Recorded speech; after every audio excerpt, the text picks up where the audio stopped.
Nag-aabot ng pakikiramay ang Estados Unidos sa mga biktima ng sunod-sunod na bagyo sa Pilipinas sa pamamagitan ni U.S. Defense Secretary Lloyd Austin III sa kanyang courtesy call kay Pangulong Ferdinand Marcos Jr. sa Malacanang. Bukod sa pakikiramay, inianunsyo rin ni Austin na naglaan ang Amerika ng $1 milyong bilang urgent humanitarian aid.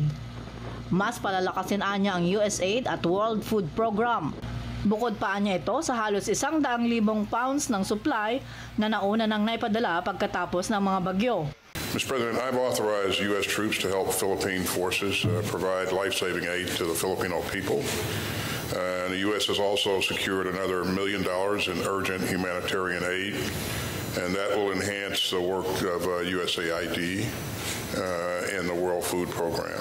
Nakahanda rin niya ang kanilang gobyerno na magpadala ng dagdag na tulong kung kinakailangan. Bilang tugon, sinabi ng Pangulo na ina-assess pa ng gobyerno ang lawak ng pinsalang iniwan ng Bagyong Pipito na huling sumalanta sa bansa. Binigyang din naman ng Pangulo ang naging malaking pakinabang ng Pilipinas sa Enhanced Defense Cooperation Agreement o EDCA sites. I would like to point out and remind everyone how important the EDCA sites have become in all our HADR attempts in these last few. We have been hit with, we now refer to it as the KLMNOP series of typhoons. 6 typhoons in about less than 4 weeks.